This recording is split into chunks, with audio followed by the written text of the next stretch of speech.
Hi అండి, అందరికీ నమస్తే. Welcome back to our channel అమ్మ అభిరుచి. ఇవాళ రెసిపీ వచ్చేసి మీల్ మేకర్ పకోడీ అండి. సింపుల్గా ఉంటుంది, చాలా చాలా టేస్టీగా ఉంటుందండి. పిల్లలకైతే బాగా నచ్చుతుంది. ఎవరైనా ట్రై చేయాలనుకుంటే ఖచ్చితంగా ట్రై చేయండి. వీడియోలోకి అయితే వెళ్ళిపోతాం. నేను వచ్చేసి చిన్న మీల్ మేకర్ని తీసుకున్నానండి. ఇవైతేనే బాగుంటుంది. ఇంకొంచెం పెద్దవి తీసుకునేలా ఉంటే చిన్న ముక్కలుగా కట్ చేసుకోండి. కానీ చిన్నవి తీసుకోవడం వల్ల బాగా వేగుతాయండి, టేస్ట్ కూడా బాగుంటుంది. వీటిలోకి మరిగించిన నీళ్ళనైతే వేస్తున్నానండి. మీల్ మేకర్ మునిగేంత వరకు నీళ్ళనైతే వేసుకుని మూత పెట్టేయండి. లేదు అంటే నీళ్ళు మరిగేటప్పుడు మీల్ మేకర్ని వేసి స్టవ్ని అయితే ఆఫ్ చేసుకోవచ్చు. నేనైతే నీళ్ళని వేసేసి మూత పెట్టేసి ఒక 5 నిమిషాలు పక్కన ఉంచానండి. తర్వాత నీళ్ళని అయితే సెపరేట్ చేసుకోండి. చెయ్యి అయితే అస్సలు పెట్టకండి, నీళ్ళు మరిగి ఉంటాయి కదా, కాలుతుంది. కాబట్టి నీళ్ళన్నీ వంపేసుకుని అప్పుడు నీళ్ళు లేకుండా మొత్తం పిండేసుకోవాలండి. ఖచ్చితంగా బాగా పిండుకోవాలండి, నీళ్ళు అనేవి ఉండకుండా చూసుకోండి. మీల్ మేకర్లో వాటర్ వేసినప్పుడు ఎక్కువసేపు అయితే ఉంచకండి. ఎక్కువసేపు ఉంచడం వల్ల మీల్ మేకర్ అనేది బాగా మెత్తగా అయిపోతుంది, మనకు పకోడీ అనేది సరిగ్గా రాదు. కాబట్టి వేసిన ఒక 4 లేదా 5 నిమిషాల్లోనే నీళ్ళని అయితే సెపరేట్ చేసుకోండి. ఈలోపు ఒక గిన్నెనైతే తీసుకోండి. అందులో 1/2 స్పూన్ పసుపు, రుచికి తగ్గట్టు సాల్ట్ వేసుకోండి. కొంచెం స్పైసీ ఎక్కువగా ఉండేలా చూసుకోండి, బాగుంటుంది. ఇందులో 1 స్పూన్ గరం మసాలా పేస్ట్ని అయితే వేసానండి. గరం మసాలా పేస్ట్ అంటే వెల్లుల్లిపాయ, అల్లం, జీలకర్ర, ధనియాలు, లవంగ మొగ్గలు, చిన్న దాల్చిన చెక్క వేసి మెత్తగా మిక్సీ పట్టేయండి. ఆ పేస్ట్ని అయితే వేసాను. ఇందులో 2 స్పూన్ల కార్న్ఫ్లోర్ని అయితే వేసానండి. 1 స్పూన్ శనగపిండిని వేసుకున్నాను. అలాగే 1.5 స్పూన్ బియ్యం పిండిని కూడా వేసుకున్నాను.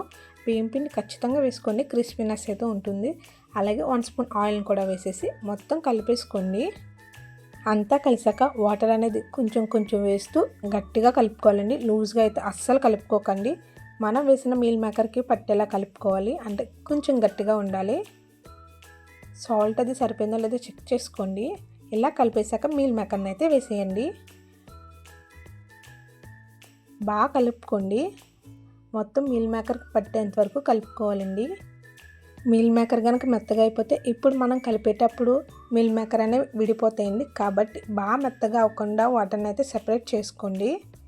మొత్తం బాగా పట్టించాలండి. మీరు కనుక ఫస్ట్ టైం నా ఛానల్ చూస్తుంటే వీడియో నచ్చితే లైక్ చేయండి, షేర్ చేయండి.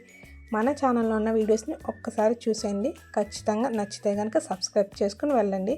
ఇలా కలిపేసుకొని పక్కన పెట్టుకోండి. ఈ లోపల స్టవ్ మీద గిన్నె పెట్టి ఆయిల్ని అయితే వేసుకోండి. ఆయిల్ అయితే ఎక్కువ పట్టదండి, లైట్ కనపడుతుంది. ఆయిల్ వేడెక్కిందో లేదో చెక్ చేయండి. ఆయిల్ వేడెక్కాక ఒక్కొక్కటి విడివిడిగా వేసుకోండి. మొత్తం ఒకసారి వేసినా విడిపోతాయిలేండి, సెపరేట్ అయిపోతాయి నూనెలో వేగేటప్పుడు. వేసిన వెంటనే కదుపుకోకుండా ఒకవైపు కొంచెం వేగాక మొత్తం బాగా చుట్టూరు వేగేలా మొత్తం ఒక్కసారి కదుపుకోండి. అలా చేయడం వల్ల మొత్తం అన్ని వైపులు వేగుతుంది, బాగా క్రిస్పీగా అవుతాయండి. అలా క్రిస్పీగా అయ్యేంత వరకు వేగనివ్వండి. అంతేనండి, చాలా చాలా ఈజీ మీల్ మేకర్ పకోడీ అయితే రెడీ అయిపోయింది. ఒక్కసారి మీరు కూడా ట్రై చేసి మీకు ఎలా వచ్చిందో కామెంట్ చేయండి. బాగా వేగాయి అనుకున్న తర్వాత కన్నాల గరిటెతో తీసేయండి. దానివల్ల ఆయిల్ ఉంటే ఎక్స్ట్రా ఆయిల్ సెపరేట్ అయిపోతుంది. మీరు కూడా ట్రై చేసి మీకు ఎలా వచ్చిందో కామెంట్ చేయండి. కానీ వెళ్తే ఛానల్ ఖచ్చితంగా సబ్స్క్రైబ్ చేసుకొని వెళ్ళండి. వేగాయి అనుకున్న తర్వాత తీసేయండి.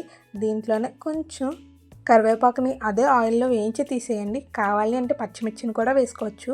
నేను పిల్లలు తింటారు కాబట్టి స్పైసీ ఎక్కువ తినరండి, కాబట్టి నేను పచ్చిమిర్చిని అయితే వేయించడం లేదు. ఇందులోనే చిన్న చిన్న ముక్కలుగా కట్ చేసిన ఆనియన్స్ ముక్కలను కూడా వేసుకోండి. కావాలి అంటే 1/2 చెక్క నిమ్మరసాన్ని కూడా వేసుకోండి. అంతేనండి. వీడియో నచ్చితే ఖచ్చితంగా ఛానల్ సబ్స్క్రైబ్ చేసుకోండి.